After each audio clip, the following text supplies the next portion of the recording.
नमस्कार। आप सभी का स्वागत है। यह है BSR government arts college Alwar के राजनीति विज्ञान विभाग का यूट्यूब चैनल है। हम लोग बीए पार्ट थर्ड के पेपर फर्स्ट प्रतिनिधि पाश्चात्य राजनीतिक विचारक का अध्ययन कर रहे हैं और इस प्रश्न पत्र के अंतर्गत जो हमारा अध्याय है जो चल रहा है वह है प्लेटो के अंतर्गत आज हम जिस बात की चर्चा करने जा रहे हैं या जिस टॉपिक की चर्चा करने जा रहे हैं उसका नाम है प्लेटो का दार्शनिक राजा का सिद्धांत। इस व्याख्यान में हम प्लेटो के दार्शनिक राजा के सिद्धांत के कुछ पक्षों को जानने का प्रयास करेंगे कि सिद्धांत क्या है और इसके बारे में प्लेटो ने क्या विचार अपने रिपब्लिक जो ग्रंथ है उसमें रखे हैं।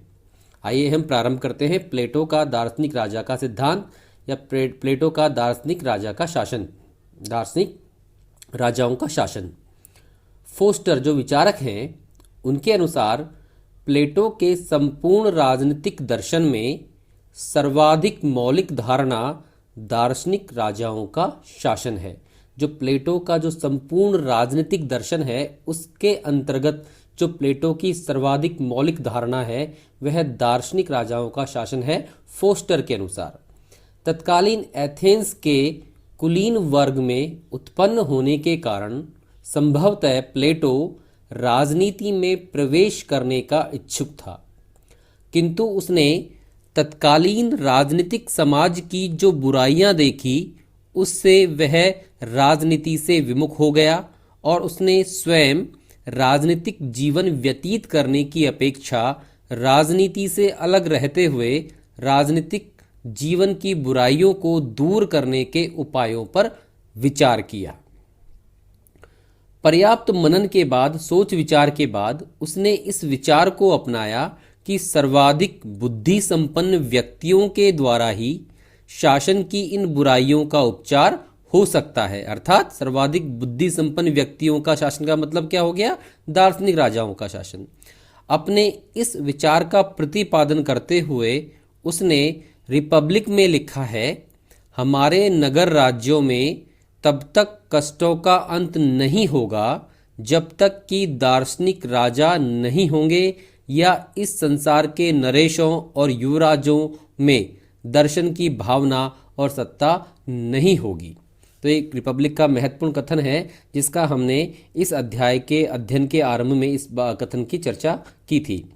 इस संबंध में प्लेटो की विचारधारा सुकरात के जो कि उनके गुरु हैं इस विश्वास पर आधारित है कि दर्शन ही आत्मा की देखभाल की कला है। यद्यपि प्लेटो सामान्यतया एक ही दार्शनिक राजा का शासन स्थापित करने के पक्ष में है, किंतु उसका विचार है कि यदि किसी राज्य में दार्शनिक राजा के समान ही शिक्षा, चरित्र की श्रेष्ठता और दूरदर्शिता से संपन्न व्यक्ति हो तो दार्शनिक राजा को इनके साथ मिलकर राज्य के शासन का संचालन करना चाहिए। तो इस प्रकार एक संभावना व्यक्त करते हैं जहां पर 2 या 3 दार्शनिक राजा भी किसी राज्य में हो सकते हैं अगर वे उनकी शिक्षा समान है, चरित्र श्रेष्ठ है और वो दूरदर्शिता से संपन्न है। प्लेटो का दार्शनिक शासक राज्य के हितों के साथ स्वयं अपने हितों का पूर्ण तादात्म्य में स्थापित कर लेता है। उसके अपने कोई हित नहीं होते और वह संपूर्ण समुदाय के हितों को ही दृष्टि में रखता है। उसमें तृष्णा तथा ऐन्द्रियक विषयों को भोगने की लालसा नहीं होती। उसमें श्रेष्ठ आत्मा के सभी गुण होते हैं। वह सत्य का अन्वेषक है, खोज करता है और तब तक अपना प्रयत्न जारी रखता है जब तक कि उसे सच्चा ज्ञान प्राप्त नहीं हो जाता। वह सत्यम, शिवम और सुंदरम का मूर्तिमान स्वरूप होता है। तो प्लेटो का दार्शनिक राजा कैसा है, उसका स्वरूप क्या है, वह इन कथनों में हमें जानने को मिलता है। एक बार दोबारा हम देखते हैं, यहाँ पर रिपीट करते हैं इसको कि प्लेटो का दार्शनिक शासक राज्य के हितों के साथ स्वयं अपने हितों का पूर्ण तादात्म्य स्थापित कर लेता है। उसके अपने कोई हित नहीं होते और वह संपूर्ण समुदाय के हितों को ही दृष्टि में रखता है। एक तो अपने हितों का वह समुदाय या समाज के हितों के साथ पूर्ण तादात्म्य स्थापित कर लेता है, उसके अपने कोई हित नहीं होते, वह संपूर्ण समुदायों के हितों को ही दृष्टि में रखता है। उसमें न तो तृष्णा होती है, न ऐन्द्रिक विषयों को भोगने की लालसा होती है। उसमें श्रेष्ठ आत्मा के सभी गुण होते हैं। वह सत्य का अन्वेषक होता है और तब तक सत्य की खोज में लगा रहता है जब तक उसे सच्चा ज्ञान प्राप्त नहीं हो जाता। संक्षेप में वह सत्यम, शिवम और सुंदरम का मूर्तिमान स्वरूप होता है। समझ में आया आपको बात?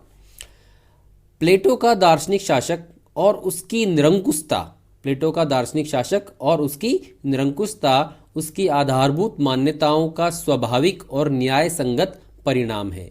यदि हम उसकी इन मान्यताओं को मान लें कि ज्ञान और धर्म अर्थात सद्गुण पर्यायवाची शब्द हैं, नॉलेज इज वर्च्यू, दूसरा वास्तविक अथवा वैज्ञानिक ज्ञान तथा कोरा विश्वास या मत अलग अलग चीजें हैं, तो और प्रथम द्वितीय से श्रेष्ठ है, तो रिपब्लिक का सारा भवन जिसके शिखर पर एक निरंकुश और स्वेच्छाचारी शासक स्थित है हमें पूर्णतया तर्कपूर्ण और न्याय संगत प्रतीत होगा। तो प्लेटो का जो राजनीतिक दर्शन है, जो राजनीतिक विचार हैं, तो उन सब का जो स्वाभाविक परिणाम है उनके विचारों का, वह क्या है? प्लेटो का दार्शनिक शासक और उसकी निरंकुशता। चीनी दार्शनिक हैं कन्फ्यूशियस, आप लोगों ने नाम सुना होगा, कि भांति प्लेटो की भी धारणा थी कि दार्शनिक राजा के शासन में कानून की कोई आवश्यकता नहीं होगी। ये महत्वपूर्ण बात है कि जो दार्शनिक राजा का शासन है उसमें कानून की कोई भी आवश्यकता नहीं होगी। कन्फ्यूशियस ने लिखा है कि जहां राजा सद्गुणी है वहां कानून अनावश्यक है और जहां राजा सद्गुणी नहीं है वहां कानून निरर्थक है।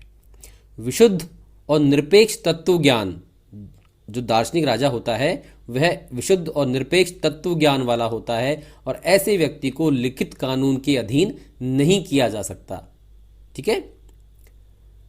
इस संबंध में बारकर कहते हैं कि दार्शनिक राजा प्लेटोवादी राज्य रचना की समस्त पद्धति का न्याय संगत परिणाम है, वह कोई बाहर से थोपी हुई चीज नहीं है। अर्थात जो उसने अपनी जो विचारों का भवन खड़ा किया है उसका न्याय संगत परिणाम है, कोई बाहर से थोपी हुई चीज नहीं मानता बारकर दार्शनिक राजाओं के शासन को।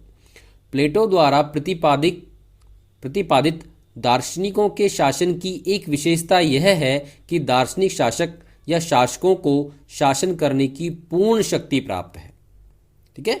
एक तो क्या था कि वो किसी कानून के अधीन नहीं है, और दूसरी विशेषता क्या है कि दार्शनिक शासक या शासकों को शासन करने की पूर्ण शक्ति प्राप्त है, उन पर किसी प्रकार का प्रतिबंध नहीं है, वे कानून, परंपरा या जनमत के अधीन नहीं है।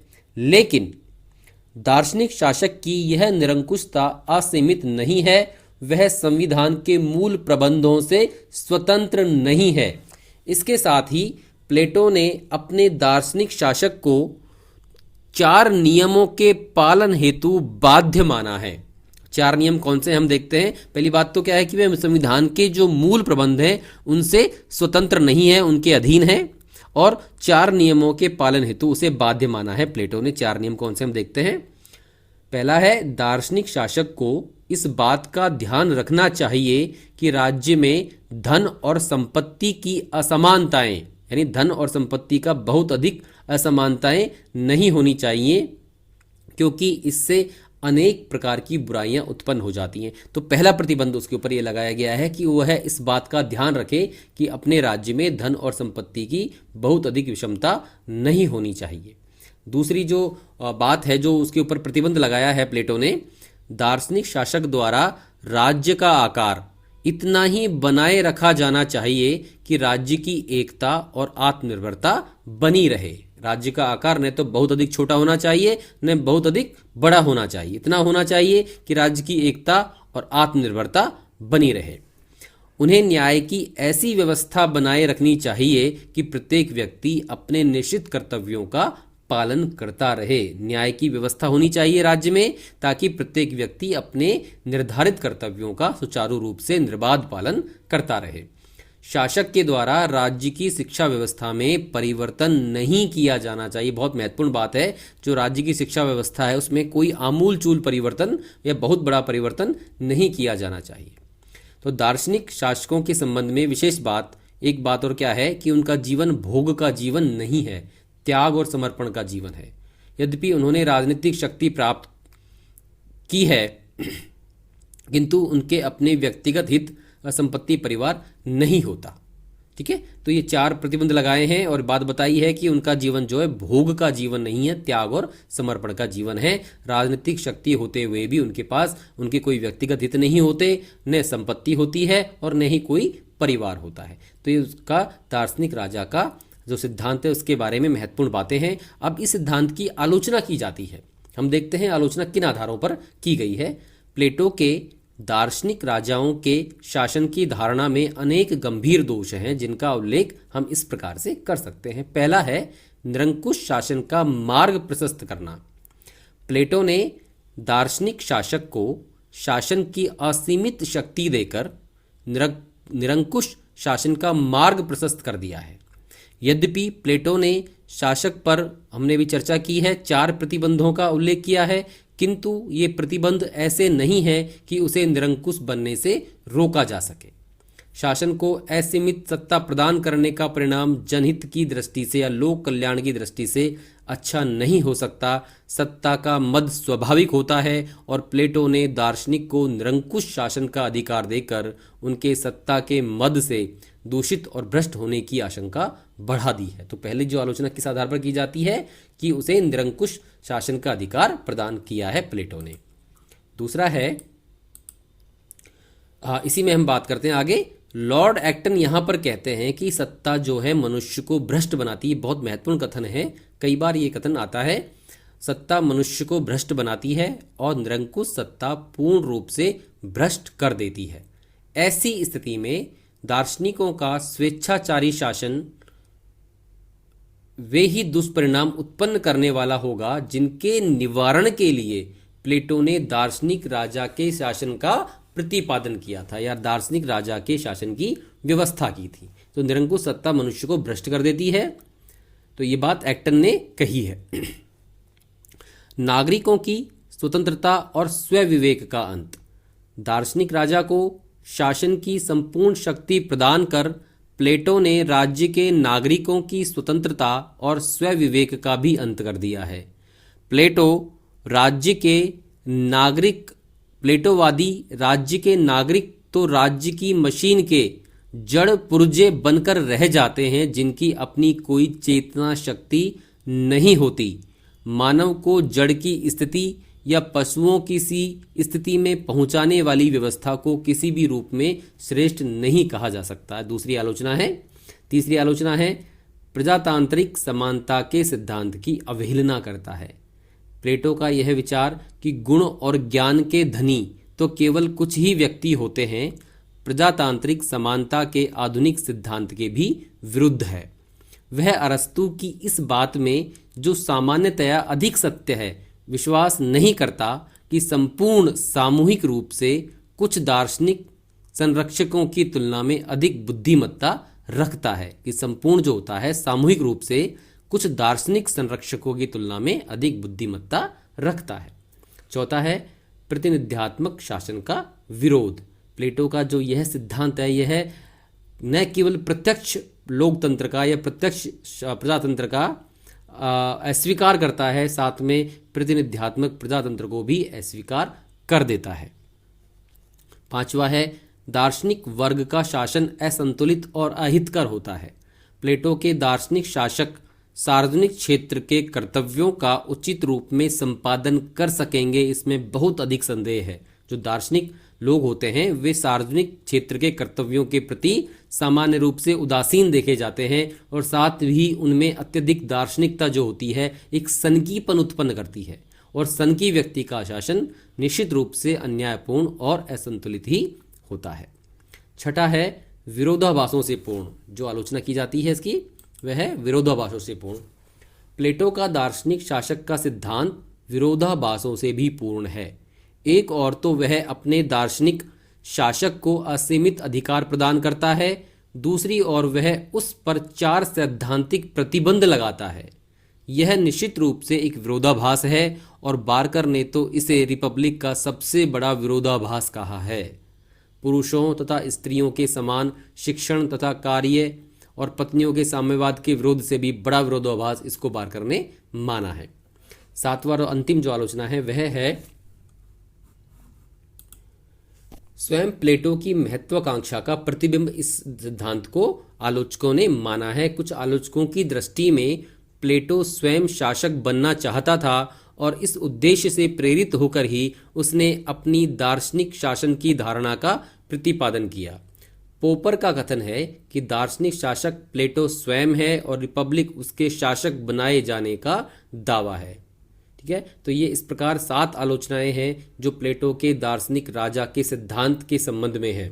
वस्तुतः दार्शनिक शासक की कल्पना को वास्तविकता का रूप प्रदान करना सरल कार्य नहीं है। इसका प्रमाण यह है कि इतिहास में कभी भी ऐसे दार्शनिक शासक नहीं देखे गए। स्वयं प्लेटो सिराक्यूज के दियोनीसियस जो राजा था को आदर्श दार्शनिक राजा बनाने के प्रयत्न में सफल नहीं हो सका। आशा है बच्चों आपको यह जानकारी उपयोगी लगी होगी, आपको यह टॉपिक समझ में आया होगा। आप परीक्षा के दृष्टि से इसमें से अपने प्रश्न उत्तर बनाएं, छोटे प्रश्न बनाएं, निबंधात्मक प्रश्न बनाएं और उनका निरंतर अभ्यास आप करते रहें। आपसे फिर मुलाकात होगी, तब तक के लिए धन्यवाद। और एक विशेष बात जो हम हर वीडियो के अंत में आपसे कहते हैं कि ये जो वीडियो में आपको हमने आज जो बात पढ़ाई है, जिसका अध्ययन हमने आपके साथ किया है, ये समझ जानकारी हम वीडियो के डिस्क्रिप्शन में दिए गए एक लिंक के माध्यम से आपको उपलब्ध करवाते रहे हैं। तो आप वहां से ये डाउनलोड कर सकते हैं और इसका अध्ययन आप जारी रख सकते हैं, कर सकते हैं। धन्यवाद।